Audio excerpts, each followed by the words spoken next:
Welcome back and moving on to our first segment for today. And according to the discussion between President Abdel Fattah el-Sisi and Biden, there were talks regarding the current situation in Gaza. And actually, President Abdel Fattah el-Sisi stressed on the fact that there must be a solution just to stop this war, to just provide stability and security in the whole region. And we don't have any alternative that we have to reach an immediate ceasefire. Well, over the phone we have Ambassador Medhat Miligy, former Assistant Foreign Minister. Hello. Good morning. Good morning, Mr. Ambassador. Well, actually, starting from the first minute, and not only from the 7th of October, but even before that time, Egypt has always been playing a major role when it comes to the Gaza Strip and Palestine in general. And we have seen talks between President el-Sisi and Biden, and President el-Sisi, as usual, stressed on the fact that there must be an immediate solution for this, because definitely it is threatening the whole region. And this is exactly what we have seen all around right now. So far, just let's focus on this call between them and the impact of this. Well, actually, I mean, Egypt has tried ever since the beginning to find solutions and create initiatives to ease the tension in the region. The only obstacle towards achieving such a result is the absence of a political will from Israel and its ally, especially the United States. That's why the call of President Sisi with President Biden was very important, since the United States is the only power capable of forcing Israel to comply with the international law and with the various resolutions from the United Nations and the Security Council to reach an agreement. But as I said, the absence of the political will, especially from the side of Israel, and actually we can even add that it's the opposite exactly, the presence of aggressive will to continue the genocide that is taking place in Palestine is the only engine that is driving the Israeli extreme right government to continue its aggression. Simply because this is, as we said before, this is the only solution for this government to stay in power. As we all know, and it is all seen from the Israeli demonstrations against the Israeli Prime Minister, that he has lost his credibility. And to hear especially about Benjamin Netanyahu, the Prime Minister of Israel, lost his credibility among the Israeli voters, and they want a new government. However, since this war is continuing, they cannot change the Prime Minister until he finishes the job as he is describing it. And the job is to totally eliminate Hamas and it's all the other actually Palestinian resistance movement. However, I think that the choice of Hamas group for Mr. Sinwar to become the new political leader actually is a decision that shows two factors and two elements that are very important. First of all, that the Palestinian people are determined to continue their struggle against the occupying force, which is Israel. And second, and I think this is very important, and we haven't spoken about this point, that Hamas actually, by choosing Mr. Sinwar, is in fact telling the world that it's ready to be a political force and not just a military one. And I think this is it's a turning point for the Palestinian resistance movement, that they are ready now to negotiate, they are ready to talk peace and to find a final solution. The choice of Mr. Sinwar, who is the head of the military fraction of Hamas, the military wing of Hamas, to become the political one, gives an impression that I think we should not miss, that they're ready to engage in political talks in order to achieve something. And I think that Israel should, if it really wants peace in the region, should seize the opportunity and start negotiating with Hamas and other Palestinian resistant movements in order to reach an agreement and to end this crisis, not just the current one, but the whole problem in the region. Well, do you think, Mr. Ambassador, from your own point of view, is there any way to minimize this negative impact of this genocide war on the region? Well, I think that Mr. Biden has a golden opportunity. I said this before and I am repeating it. The fact that he is not presenting his candidature to become for a second term in the Oval Office gives him an opportunity that he can, since he is not really scared about his political future, he can force Israel to comply with the international law and to abide by the rules. The United States have been isolated, and of course Israel before that, from the international scene because of the atrocities committed in the Palestinian territories and the vision of the world that it's actually Israel and not the Palestinian side who are responsible for the deterioration of the situation in the Middle East. And I think Mr. Biden, with this opportunity, he has a chance to put some real pressure on Israel to create the political will that is absent, as we said before.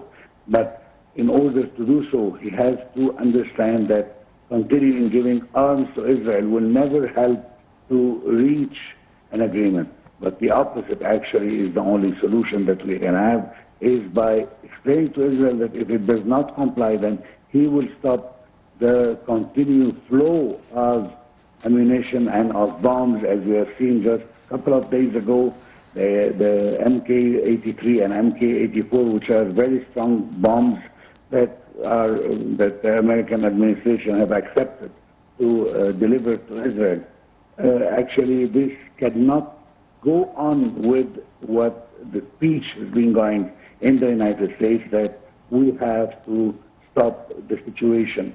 And as I mentioned before, and as many analysts have mentioned before, that the idea of telling Israel that they should not continue waging the war, as you mentioned, in the region, cannot go along with providing Israel with more war tools to continue it. So it's either this or that. So actually the United States have to have its actions where it's worth it, because at the end of the day, telling Israel to stop and providing it with more arms will just convince Israel that just media talk and not serious talk about forcing Israel to comply. So how can we push more on the international community as well to allow more humanitarian and medical aid into the more than 2 million civilians suffering in Gaza, the women, the children, the people over there who are really living, it's just a famine. They have nothing at all, not even fuel. Well, we have no choice but what our president and his administration are doing, which is to continue our talks with all parties involved, to put more pressure on Israel to accept that the continuing war will never solve the issue. And actually, by continuing it, we are creating more recruits for Hamas, because the people who suffered that much and the people whom their families have been killed as much as we've seen until today, they will actually join Hamas or any other resistance movement in order to retaliate from the humiliation that they felt. The Israeli point of view that they can continue oppressing the Palestinian, expecting no result and no counteraction from what they are doing is a very strange idea, because actually it cannot go like that. On the opposite side, actually, we are helping Hamas to recruit more people to retaliate from this. So I think that the Egyptian way of thinking, which is to continue its talks with all players on the international scene to force Israel to understand this is the only solution there. However, since the United States continue providing Israel with weapons, this actually convinces Israel that it's okay to continue with what is going on. And that's why I think the role of the United States is more important than the Israeli acceptance, as we mentioned before. Since the United States continue to provide Israel with the arms, and there is a political will in Israel to continue the war. And not just that, and to sabotage any Egyptian effort in order to reach an agreement. Every time that President Sisi declared that we are close to reach an agreement, and then Israel and the Prime Minister of Israel sabotage the efforts in order to continue the war to secure his position as a Prime Minister of Israel, with, of course, an extreme right government that is pushing him towards a total destruction of any peace process, actually even any continuation of this government in the future, because this government has failed, and it failed miserably to succeed in obtaining the consent of the Israeli voters to continue. But with the war on stage, they cannot change it until the war ends. And this is what we're hoping for. Well, on the other side, the leader of the Lebanese Hezbollah, Hassan Nasrallah, also confirmed the response to the assassination of Haniyeh would not just go just like this, and definitely there will be more repercussions. So how can we work again in this respect so as to stop this war instead of sliding into a dark tunnel? Well, unfortunately, and this is part of Israeli policy, I mean, killing the negotiator cannot help to advance any negotiations in the region. And this is what Israel has done, and this is part of the sabotaging of the Egyptian efforts in order to reach an agreement. By killing Ismail Haniyeh, now you have killed one of top Palestinian negotiators, and accordingly, we have to wait some time to reach an agreement about the new negotiator. And actually, I don't know if Israel is ready to negotiate now with Mr. Senwar, who is replacing Mr. Haniyeh. That's on one side. The second thing is that the humiliation that accompanied the assassination of Hamas, I'm talking here about Iran, cannot just be unsettled and unresponded to. But how big the scope of the retaliation would be, this is something that is only in the heads of the Iranian leaders. And so far, we don't know. We heard only that even the waiting period is part of the punishment because Israel is waiting for the retaliation, and how is it going to be? And is it going to be just coming from Iran, or in parallel with the Houthis and in parallel with the Hezbollah in Lebanon? And as we have seen, there is a lot of fear that it might reach even Beirut itself, and a lot of foreigners are leaving Beirut scared of how big the scope of this war can reach. And this is exactly what we have warned from the beginning, that Israel wants to enlarge the scope of the war to enroll all the countries of the Middle East.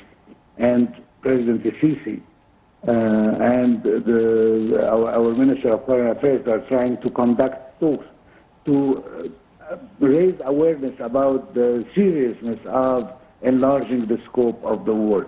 But at the end of the day, the response lies in Tehran, how they are going to respond. We've seen them before responding in a very calculated manner. If you remember what happened after the assassination of several Iranian officials in Damascus in the attack on their diplomatic mission in Damascus, and how the retaliation was calculated so that it wouldn't escalate the war. Will Iran do the same thing this time, or will they accept the Israeli invitation to enlarge the scope of the war and to have a full-fledged war in the region? This is what we don't know yet, but I think Iran do not take any steps that are uncalculated. That's why they are going to exactly measure the strength of the retaliation, if any. And by this, we are going to see how the region will move on in this phase of the war, where we have more than just the Palestinian involved.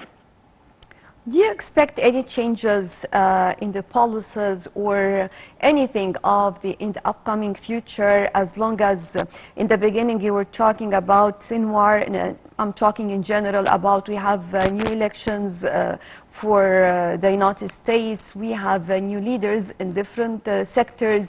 So do you expect any changes in these policies for the future?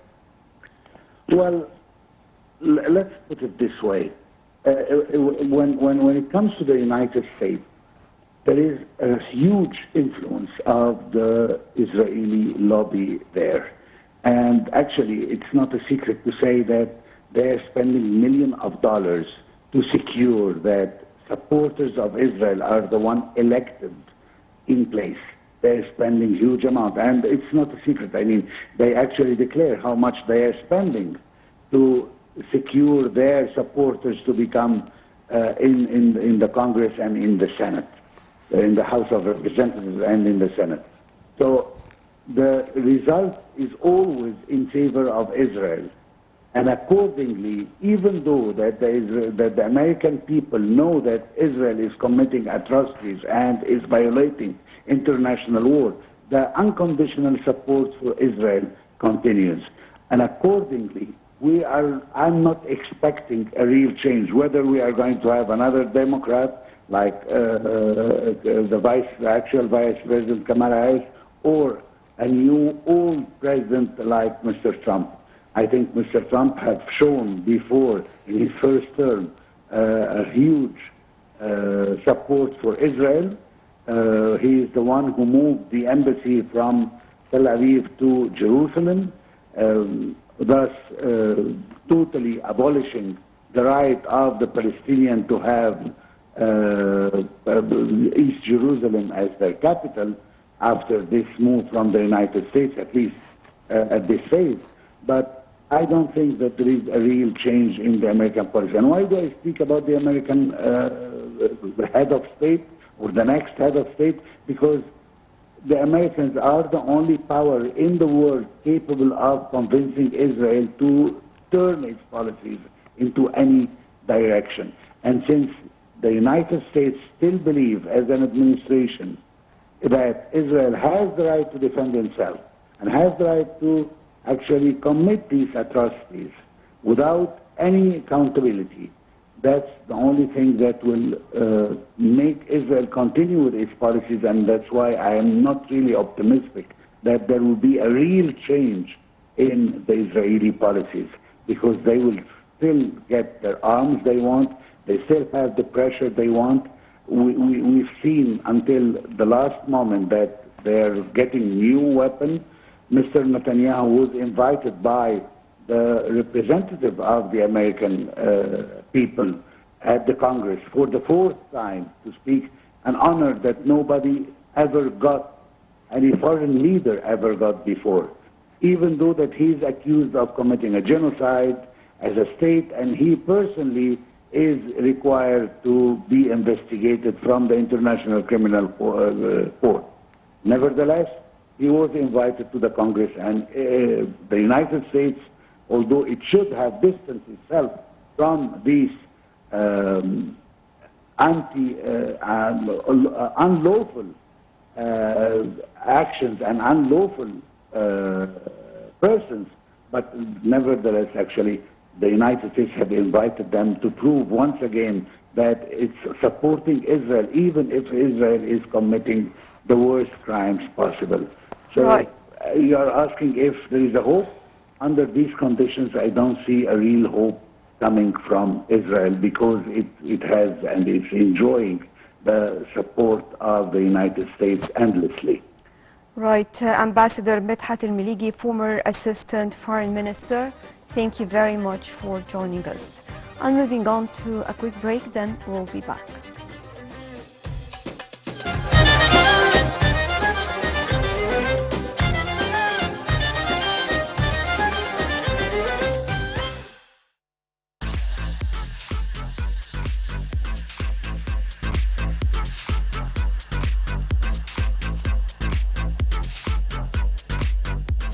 Gustav Klemt's portrait of Miss Lizer, a painting